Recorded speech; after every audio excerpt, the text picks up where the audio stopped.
ये लो बहू, ये साड़ी पहन लो। ये साड़ी हमारी बहू कविता की है। तुम्हें पता है बहू, जब हमारी कविता बहू ये साड़ी पहनती थी ना, तो लोगों की नजरें उस पर से हटती नहीं थी। एकदम इतनी प्यारी लगती थी, इतनी प्यारी लगती थी कि हम क्या ही बताएं।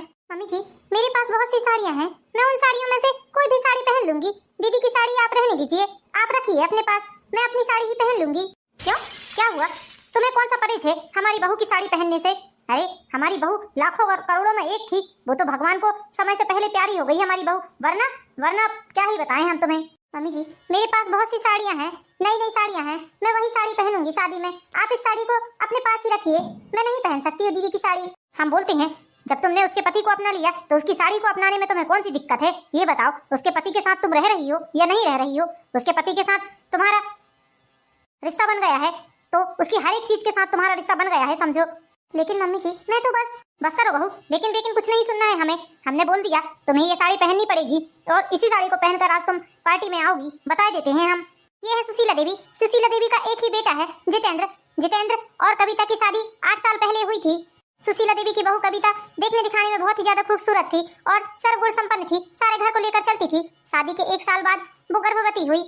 9 महीने बीते और कविता ने एक फूल सी बच्ची को जन्म दिया, लेकिन किसी कारण से डिलीवरी के दौरान ही उसकी मृत्यु हो गई। अब जितेंद्र और सुशीला जी के लिए बच्ची को पालना बहुत मुश्किल हो रहा था, क्योंकि जितेंद्र ऑफिस जाता था और सुशीला देवी बच्ची को नहीं संभाल पा रही थी, क्योंकि अब वो एजेड हो गई थी। उनके पैरों में और कमर में भी बहुत ज्यादा दर्द रहता था, इसलिए बच्ची को नहीं संभाल पाती थी वो। कविता के जाने के बाद सुशीला जी ने सोचा कि अब बेटे की दूसरी शादी कर देती हूँ, क्योंकि बच्ची को पालना भी बहुत जरूरी है। इसलिए किसी रिश्तेदार के द्वारा उन्हें रागनी का पता चला। ये है रागनी। रागनी छोटी थी जब रागनी की माँ का देहांत हो गया था, इसलिए रागनी के पिता ने भी दूसरी शादी की थी। सौतेली माँ होने के कारण रागनी को बहुत परेशान करती थी उसकी माँ। रागनी की सौतेली माँ रागनी से बहुत ही ज्यादा चिढ़ती थी और उस पर बहुत गुस्सा करती थी, इसलिए उसने एक दुष्बर लड़के से उसकी शादी कर दी, जिसकी बेटी भी थी। रागनी के पिता को कुछ सालों पहले पैरालिसिस की शिकायत हो गई थी, इसलिए बेचारे बिस्तर में ही पड़े रहते थे। उसकी सौतेली माँ उसे बहुत ही ज्यादा परेशान करती थी। बस इसी कारण परेशान होकर बेचारी ने शादी के लिए भी हाँ कह दी और एक दुष्बर विदुर लड़के से शादी कर ली उसने। रागनी जितेंद्र की बेटी को बहुत ही ज्यादा प्यार करती थी, अपनी बेटी जैसे ही समझती थी और उसकी बेटी भी उसे बहुत ज्यादा प्यार करती थी। मम्मा, मम्मा कहाँ हैं आप? अरे मम्मा तो यहाँ है। ये क्या मम्मा, आप अभी तक रेडी नहीं हुए हैं? हमें शादी में जाना है ना मम्मा, प्लीज जल्दी रेडी होइए ना। परी बेटा, एक काम करो, तुम अपने पापा के साथ चली जाओ, पापा तुम्हें पार्टी में ले चलेंगे। मेरा मन नहीं है बेटा शादी में जाने का। नहीं मम्मा, मुझे आपके साथ जाना है, आप भी चलिए ना मम्मा प्लीज शादी में, प्लीज मम्मा आप भी चलिए ना। अरे बेटा, इतनी सी बात के लिए तू रोने लगी? तू रो मत बेटा, चल मैं तुझे रेडी कर देती हूँ, फिर मैं भी तैयार हो जाती हूँ। तो बस थोड़ा सा काम है मुझे किचन में, वो फिनिश करके आती हूँ, उसके बाद तुझे रेडी करती हूँ। थैंक यू मम्मा, आप कितनी अच्छी हो। कितनी प्यारी बच्ची है, भगवान इसके सारे दुख दर्द मुझे दे दे, इसके जीवन में बस खुशियाँ ही खुशियाँ भर दे। कहने को तो मैं इसकी सौतेली माँ हूँ, लेकिन ये बच्ची मुझे सगी माँ से ज्यादा प्यार करती है और भगवान मेरे दिल में भी हमेशा इसके लिए इतना ही प्यार भरे रहने देना। भगवान, जब आपने मुझसे मेरी माँ छीनी थी और जब मेरी जिंदगी में मेरी सौतेली माँ आई थी, तो मैं हमेशा एक ही बात सोचती थी कि आपने ऐसा क्यों किया, आपने ऐसा क्यों किया। कई बार मेरी सौतेली माँ मुझे इतना ज्यादा परेशान करती थी कि मैंने आत्महत्या तक करने का तक सोचा था। जो दुख तकलीफ मैंने झेली है, मैं नहीं चाहती कि वो ये बच्ची झेले। मैं कहने के लिए इसकी सौतेली माँ हूँ, लेकिन इसकी सगी माँ से बढ़कर इसका देखभाल करूंगी, इस पर एक आंच भी नहीं आने दूंगी। इसकी खुशी के लिए मैं सब कुछ करने को तैयार हूँ। ये किसका फोन आने लगा है इस समय? हो ना हो इन्हीं का फोन होगा, ऑफिस से फोन किए होंगे इन्होंने, जाकर देखती हूँ। हेलो, हाँ जितेंद्र जी बोलिए, क्या बात है? रागनी, वो मैं ये बोल रहा था कि मुझे ऑफिस से आने में थोड़ी देर हो जाएगी, तो माँ और बाबूजी को बोल दो कि वो शादी में चले जाएं, हम लोग बाद में चलेंगे। यदि मैंने मम्मी जी को ऐसा बोला तो वो मुझे ही भला बुरा सुनाने लगेंगी, क्या करूँ? एक काम करती हूँ, इन्हें ही बोल देती हूँ, ये ही मम्मी जी को फोन लगाकर बोल देंगे। राजेंद्र जी, मैं थोड़ा काम कर रही हूँ इसलिए पीछे हूँ किचन में, आप एक काम करिए, मम्मी जी को फोन लगाकर बता दीजिए ना। हाँ ठीक है रागनी। यदि मैं खुद से जाकर मम्मी जी को बोलती कि आप और पापा जी पहले चले जाइए, तो वो मुझे ही गलत समझने लगती और बोलती कि मैं खुद ही अपने पति के साथ जाने के लिए मरी जा रही हूँ। अरे बहू, कहाँ चली गई? किचन में भी नहीं हो तुम, क्या कर रही हो? हाँ मम्मी जी, मैं यहाँ कमरे में हूँ, बोलिए क्या बात है? बहू, हम तुम्हारी चालाकी बहुत अच्छे से समझ गए हैं। हम जानते हैं कि तुमने ही हमारे बेटे से ये बोला होगा कि तुम्हें हमारे साथ शादी में नहीं चलना है, इसलिए उसने हमारे पास फोन करके कह दिया कि मम्मी पापा आप चले जाइए, हम लोग बाद में आते हैं। उसने ऑफिस में बिजी हूँ ये बहाना बताया है मुझे। नहीं नहीं मम्मी जी, मैंने ऐसा कुछ भी नहीं बोला है। बस बस बहू रहने दो, बहुत सुन लिया हमने तुम्हारा। तुम्हें क्या हम जानते नहीं हैं? इतने सालों से तुम्हारे साथ रह रहे हैं, तुम्हें बहुत अच्छे से जानते हैं तुम कैसी औरत हो। ये अच्छे बनने का नाटक हमारे सामने मत किया करो तुम, समझ में आई? अच्छी तो हमारी कविता बहू थी, कितने संस्कार थे उसमें, क्या गुणवान थी वो। अरे सारे घर वालों को लेकर चलती थी, तुम्हारे तरह इस तरह स्वार्थी नहीं बनती थी वो। और हम तो कहते हैं जैसी हमारी कविता बहू थी ना, उसके यदि 1% भी गुण तुम्हारे अंदर होते ना तो। खैर इन सब बातों को जाने दो, इन सब बातों से कोई मतलब नहीं है। हम तो ये बोलने आए हैं कि तुम वही साड़ी पहन कर आओगी जो हमने तुम्हें दिया है। मम्मी जी ऐसी कोई बात नहीं है, मेरी थोड़ी तबीयत ठीक नहीं लग रही है, इसलिए मम्मी जी मैं सोच रही थी कि आप लोग ही शादी में चले जाते, मैं शादी में नहीं आऊंगी। अरे ऐसे कैसे शादी में नहीं आओगी, हमारे खास रिश्तेदार की शादी है। यदि कल को लोग कहेंगे कि रागनी बहू क्यों नहीं आई है, तो हम किस किस को क्या क्या जवाब देते बैठे रहेंगे। अरे लोग तो हमारे बारे में ही गलत सोचेंगे ना, बोलेंगे कि हमने ही तुम्हारी ऊपर पाबंदी लगाई होगी। तुम्हारी चाल और साजिश को बहुत अच्छे से समझते हैं बहू हम, हमसे कुछ भी चीज छुपा नहीं है, ये मत भूलो तुम। हम तुम्हारी सास हैं सास, हमने एक बार कह दिया सो कह दिया। तुम जाओ और जाकर जल्दी से साड़ी पहनो, तैयार हो जाओ। अभी राजेंद्र आता ही होगा, उसके साथ परी को लेकर आ जाना, हम जा रहे हैं तुम्हारे ससुर जी के साथ। इतने सालों से सुनते आ रही हूँ मम्मी जी बस हमेशा कविता दीदी की ही तारीफ करती हैं। अरे जब मैं यहाँ पर हूँ, मैं मम्मी जी की देखभाल कर रही हूँ, उनके हर सुख दुख में उनका साथ दे रही हूँ। उनके बेटे से शादी की है मैंने, मैं भी तो उनकी बहू हुई ना, कभी तो मेरी तारीफ कर देती। नहीं, बस मेरे सामने कविता दीदी की तारीफ करती हैं। मुझे इस बात से कोई तकलीफ नहीं है कि वो कविता दीदी की तारीफ करती हैं, लेकिन मुझे भी लगता है मैं भी उनकी बहू हूँ, कभी मेरी भी तारीफ करना चाहिए। मैं भी तो हर वो काम कर रही हूँ जो मम्मी जी को पसंद हो। उनकी इच्छा के खिलाफ कभी मैंने कुछ भी नहीं कहा है, लेकिन पता नहीं क्यों मम्मी जी को हमेशा मुझसे तकलीफ ही रहती है। ना जाने ऐसे कौन से गुनाह किए होंगे भगवान मैंने, जो आप ऐसी सजा दे रहे हो मुझे। शादी के पहले माँ का प्यार नहीं मिला, शादी के बाद सास का प्यार नहीं मिला। हर समय बस मम्मी जी कविता दीदी से मेरी तुलना करते रहती हैं। अरे मेरी गलती क्या है, मैंने ऐसा कौन सा पाप कर दिया है। मैं तो ना जाने भगवान ने किस स्याही से मेरी किस्मत लिखी है। बचपन में भगवान ने माँ मुझसे छीन ली, जवानी आई तो पिता को पैरालिसिस हो गया। सौतेली माँ ने एक बिदुर लड़के से मेरी शादी करा दी, जिसकी एक बच्ची भी थी। रागनी बेटा। जी जी बाबूजी बोलिए। रागनी बेटा, मैं तेरा दुख और तकलीफ बहुत अच्छे से समझ सकता हूँ बेटा। तेरे अंदर कितना दर्द है, कितनी तकलीफ है, ये मुझसे बेहतर कोई नहीं जान सकता। नहीं बाबूजी, आप नहीं जान सकते। मेरी तकलीफ मैं ही समझ सकती हूँ कि मुझे क्या तकलीफ है। देख बेटा, तू तो जानती है ना कि तेरी सास का स्वभाव कैसा है। बेटा उसकी बातों को एक कान से सुनकर दूसरे कान से निकाल दिया कर, इस तरह दिल में नहीं बिठाया कर। बाबूजी मुझे तकलीफ किसी बात की नहीं है, बस तकलीफ इस बात की होती है कि मम्मी जी हर समय कविता दीदी की तारीफ करती हैं। कभी मेरी भी एक आध तारीफ कर दी होती तो मेरा दिल कितना खुश होता, बताइए आप ही। बाबूजी जब मैं शादी पार्टी या किसी भी फंक्शन में जाऊं, घर से बाहर निकलती भी हूं, तो मम्मी जी कविता दीदी की साड़ी और कविता दीदी के गहने जेवरात मुझे देती हैं पहनने को, और हमेशा बस एक ही बात बोलती हैं कि कविता के ऊपर ये बहुत अच्छा लगता था, कविता होती तो ऐसा होता, कविता होती तो वैसा होता। देखिए बाबूजी, कविता दीदी की प्रकृति अलग थी, मेरी प्रकृति अलग है, मेरा व्यवहार अलग है, मेरे शरीर का दिल डोल अलग है। हर किसी का व्यवहार, हर किसी की कदकाठी, हर किसी का नेचर अलग होता है। बताइए आप ही, हर समय मुझे नीचे दिखाने का काम करती हैं वो। अब बहुत पानी सर से ऊपर जा रहा है बाबूजी, मुझे बर्दाश्त नहीं होता। नहीं नहीं बेटा, ऐसा नहीं बोलते। तू यदि ऐसा बोलेगी तो मेरा क्या होगा। बेटा ये ख्याल अपने दिल से निकाल दे कि तेरी तारीफ कोई नहीं करता है, तेरी तारीफ मैं करता हूँ, राजेंद्र करता है। बहुत खुशकिस्मत है मेरा बेटा जो तुम उसके जीवन में आई हो। देखो बेटा, ससुराल में कौन कैसा है ये बात मायने नहीं रखती है, बस तुम जिसके पीछे आई हो वो लड़का कैसा है ये मायने रखता है बेटा। और अब तुम ही बताओ, क्या तुम्हें हमारा बेटा अच्छे से नहीं रखता है, तुम्हें खुशी नहीं देता है क्या? नहीं नहीं बाबूजी, ऐसा मत बोलिए। मैं बहुत खुशकिस्मत हूँ जो पति के रूप में मुझे राजेंद्र जी प्राप्त हुए हैं। भगवान हर जीवन में मुझे ऐसा ही पति दे। ऐसा ही क्या, राजेंद्र ही मुझे हर जन्म में मेरे पति के रूप में मिले। अरे बेटा, मैं तो बातों बातों में ही भूल गया।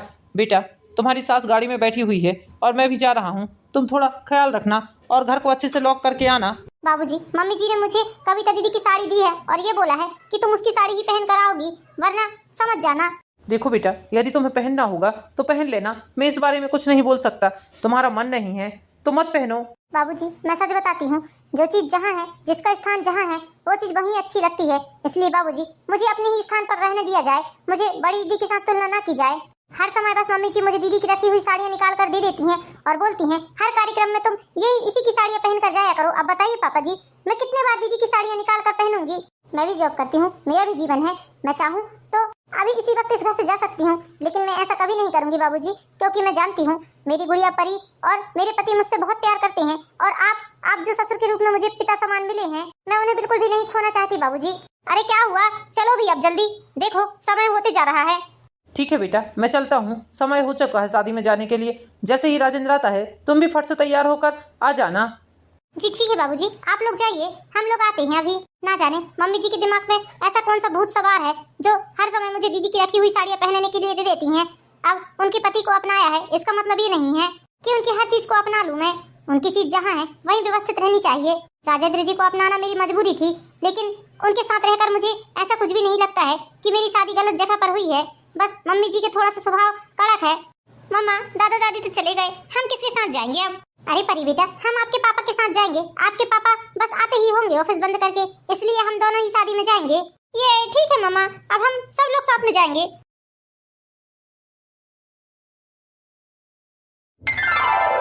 रागनी, रागनी कहाँ हो तुम? रागनी, कहाँ चली गई रागनी? हाँ जी बोलिए, क्या बात है? ये क्या रागनी, तुम अभी तक ऐसे ही घूम रही हो? तुम्हें शादी में नहीं चलना है क्या? हाँ जी, बस मैं तैयार होने जा ही रही थी, इतने में आप आ गए। ठीक है, जाओ जल्दी जाकर तैयार हो जाओ। और ये लो, ये मैंने तुम्हारे लिए साड़ी लेकर आई है, इसी साड़ी को पहनकर तुम चलना आज शादी में। नहीं जी, मैं ये साड़ी नहीं पहन सकती, मैंने पहले से एक साड़ी निकाल कर रखी है। अरे तो जो पहले साड़ी रखी है उसे रहने दो और ये साड़ी पहन लो। लेकिन कुछ नहीं, ये लो, ये साड़ी पहनो और जल्दी से रेडी हो जाओ, हमें जल्दी निकलना है। मैं भी रेडी हो जाता हूँ, जाओ जल्दी से रेडी हो जाओ तुम भी। रागनी जल्दी करो, कितना टाइम लगा रही हो तुम तैयार होने में? और परी कहाँ है? परी को भी बुलाओ। चलिए जी, हम लोग हो गए हैं तैयार। रागनी तुम इस साड़ी में बहुत प्यारी लग रही हो।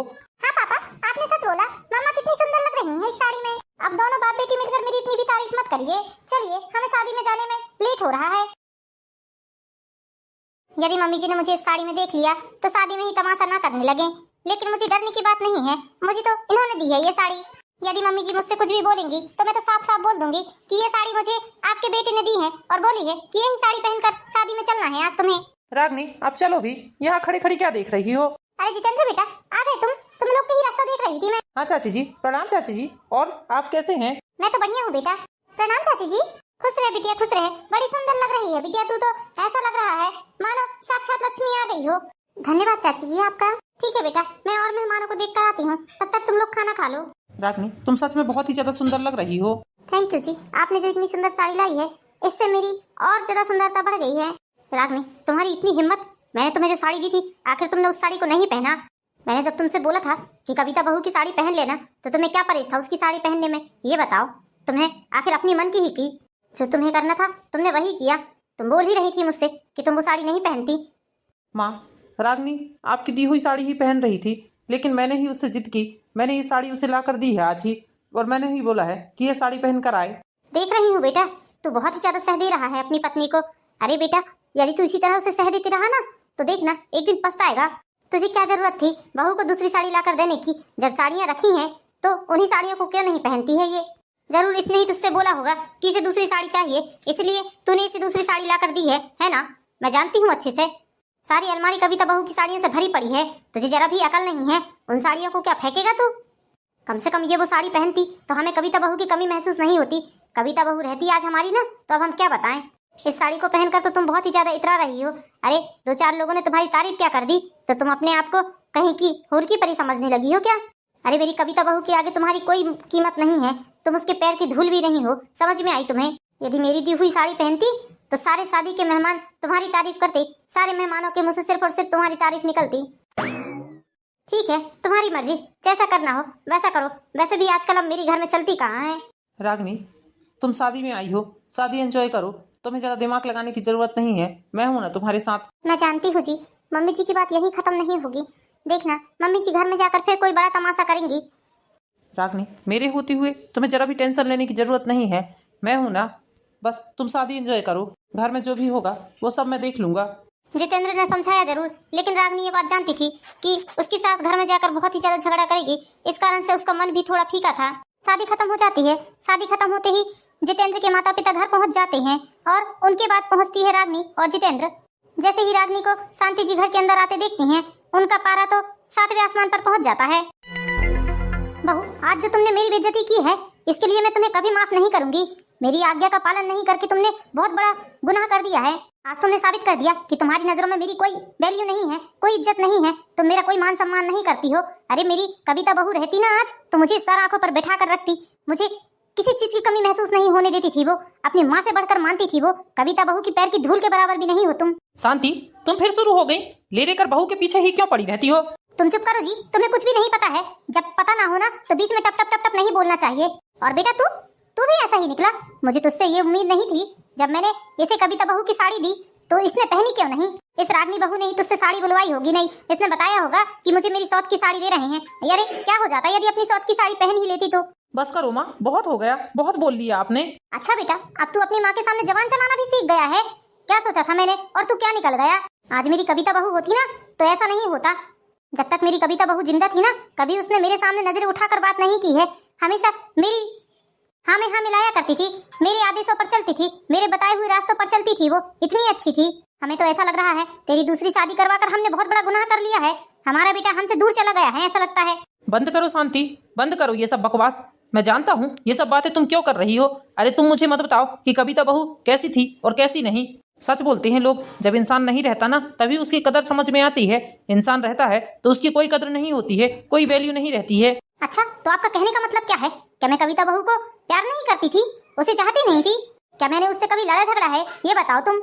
आप ही बताइए माँ, क्या कभी मैंने आपके सामने ऊंची आवाज में बात की है? क्या कभी आपकी आज्ञा का पालन ना किया हो तो बताओ। आप तो छोटी छोटी सी बात को लेकर इतना बतंगड़ बनाती हैं कि पूछिए ही मत। अरे आपको क्या लगता है क्या मुझे कुछ नहीं दिखता? मुझे सब कुछ दिखता है माँ। कविता के समय भी मुझे सब कुछ दिखता था, लेकिन मैं बोल नहीं पाया उस समय। ये जो आज आप कविता कविता के गुणगान गा रही हैं ना, काश यदि उसी समय पर मेरी पत्नी की थोड़ी सी कदर कर ली होती ना आपने, तो आज शायद वो जिंदा होती। अच्छा, तो तेरा कहने का मतलब क्या है? क्या मैंने तेरी पत्नी को मारा है? मैं उस पर अत्याचार करती थी, उसे परेशान करती थी? क्या है तेरा कहने का मतलब? बस करिए माँ, इस तरह चिल्लाकर अब आप मेरी आवाज को दबा नहीं सकती हैं। अब मैं बोलूंगा, अपनी पत्नी के खातिर बोलूंगा। एक बात तो आपने बहुत सही कही है कि कविता बहुत अच्छी लड़की थी, लेकिन माँ ये बात आपको उसके जाने के बाद समझ में आई है। काश इस बात को आप पहले ही समझ लेते तो आज शायद ऐसा नहीं होता। जब कविता पेट से थी तो आपकी दकियानूसी रूढ़िवादी बातों के कारण मैं उसे डॉक्टर के पास नहीं ले जा पाता था।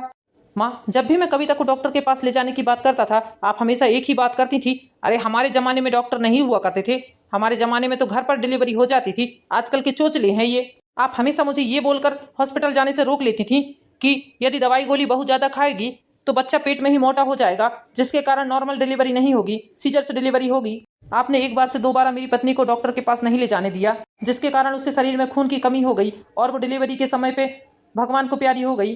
काश समय रहते मैं सारी बातें समझ गया होता तो आज कविता जिंदा होती और हम लोगों के बीच में होती। और ये जो आप बात कर रहे हैं ना कि कविता ने कभी आपके सामने ऊंची आवाज में बात नहीं की, कभी नजरें उठाकर नहीं देखी, आपने उसे इतना दबा कर रखा था, इतना दबा कर रखा था कि वो उसकी हिम्मत ही नहीं होती थी आपके सामने बोलने की, क्योंकि आप अपने आप को ही सब कुछ समझती हैं इस घर का। आपने जो बोल दिया वही होगा, आपको ऐसा लगता है। आप लोगों की फीलिंग्स नहीं समझती हैं, आप बस घर के लोगों को हुकूमत चलाना जानती हैं। माँ, कविता कितनी अच्छी थी ये तो हम सबको पता है, लेकिन रागनी कितनी अच्छी है ये आपको समझना पड़ेगा।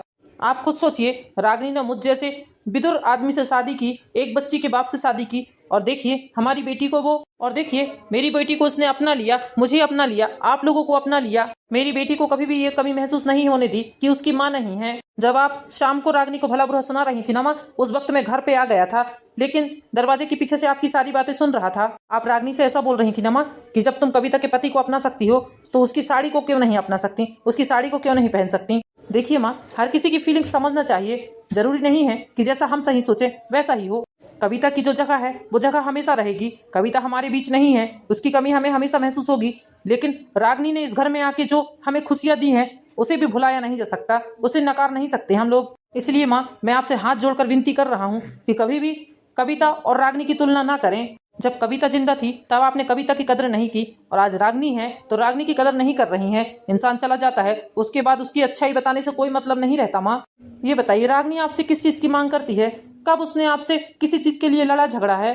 ये बताइए मुझे। आपने जब भी जो भी बोला है हमेशा उसने वैसा ही किया है, यहाँ तक कि आपने रागनी से ये भी बोल दिया कि माँ, मुझे तो ये बात भी पता है कि आपने रागनी से वादा लिया है कि वो कभी माँ नहीं बनेगी, क्योंकि परी ही उसकी बेटी है, परी को ही उसे अपनाना पड़ेगा। और बिना कुछ सोचे बेचारी ने आपके लिए ये बलिदान भी दे दिया है। उसने ये सोच लिया कि अब वो कभी माँ नहीं बनेगी। आपने उससे माँ बनने का सुख तक छीन लिया, तब भी आपको शांति नहीं मिली। और ये जो आप कविता के नाम की माला जपती है ना, मुझे पता है आप कविता से कितना प्यार करती थी।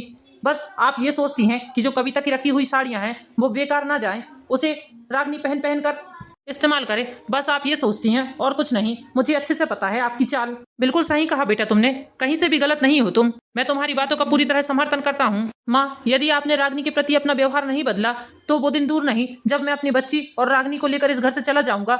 आप अकेले इस घर में पड़े रहना फिर, क्योंकि माँ किसी बेगुनाह के साथ में इस तरह अन्याय होते हुए अब नहीं देख सकता मैं। एक बार जो गलती मुझसे हो गई है अब वो गलती नहीं होगी। नहीं नहीं बेटा, ऐसा मत करना बेटा, ऐसा मत करना बेटा। मुझसे सच में बहुत बड़ी गलती हो गई जो बहू को मैं समझ नहीं पाई। तू सच बोल रहा है बेटा। बेटा, मैं अपने आप को इस घर का हिटलर समझ बैठी थी। मैंने कभी नहीं सोचा कि बहू भी एक इंसान है। मैंने कविता बहू के साथ भी बहुत अन्याय किया है बेटा। भगवान मुझे इस बात के लिए कभी माफ नहीं कर सकता। यदि मैं उसे डॉक्टर के पास जाने देती तो आज हमारी कविता बहू मेरे साथ में रहती। भगवान ने मुझे इतनी अच्छी अच्छी बहुएं दिया है, फिर भी मैं उनकी कदर नहीं कर पा रही हूँ। मैं बहुत ही बदनसीब औरत हूँ बेटा। काश तूने इस तरह बोलकर मेरी पहले ही आंखें खोल दी होती तो शायद आज इतना बड़ा हादसा हमारे घर में नहीं होता और कविता बहू जिंदा होती। लेकिन भगवान ने कविता बहू को तो हमसे छीन लिया, लेकिन उसकी जगह में अपनी परछाई दे दिया हमें रागनी बहू के रूप में।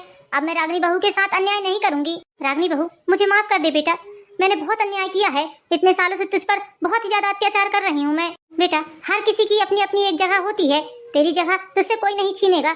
अब मैं तेरी और कविता बहू की कभी भी तुलना नहीं करूंगी, क्योंकि तूने हम लोगों के लिए जो किया है वो हम कभी नहीं भूल सकते। भले ही तूने मजबूरी में आकर मेरे बेटे से शादी की है, लेकिन बहुत बड़ा एहसान किया है बेटा तूने हम लोगों के ऊपर। किसी दूसरे के पति को अपनाना और उसके बच्चे को अपनाना बहुत बड़ी बात होती है। भगवान ने तुझे रंग रूप में इतना सुंदर बनाया है, पढ़ी लिखी है तू, किसी चीज की कमी नहीं है तेरे अंदर। लेकिन तेरी सौतेली माँ की वजह से तुझे ऐसे लड़के से शादी करनी पड़ी। लेकिन बेटा कभी भी तूने इस बात को अपने रिश्ते पर हावी नहीं होने दिया। तूने अपना हर एक रिश्ता बहुत अच्छे से निभाया है। अब मैं वचन कर देती हूँ बेटा तुझे कि मैं तुझे एक बेटी की तरह रखूंगी। तुझे कभी भी तेरी माँ की कमी महसूस नहीं होने दूंगी बेटा, और आइंदा से तेरे सामने कभी ऐसी कोई बात नहीं करूंगी जिससे तेरा दिल दुखे। मुझे माफ कर दे बेटा, मुझे माफ कर दे। मैंने तेरे साथ बहुत अन्याय किया है बेटा, बहुत अन्याय किया है। तेरे एहसानों का बदला तो मैं जिंदगी भर नहीं चुका सकती। नहीं नहीं मम्मी जी, आप ऐसा मत बोलिए, आप मुझसे माफी मत मांगिए। आप मुझसे उम्र में बड़ी हैं, मेरी माँ समान है। आपका इस तरह माफी मांगना शोभा नहीं देता। आपके हाथों से मुझे आशीर्वाद चाहिए, ना कि माफी। तो दोस्तों कैसी लगी आपको कहानी? यदि कहानी पसंद आई हो तो वीडियो को लाइक कीजिए, चैनल को सब्सक्राइब कीजिए। मिलते हैं नेक्स्ट वीडियो में दोस्तों, जब तक के लिए बाय बाय।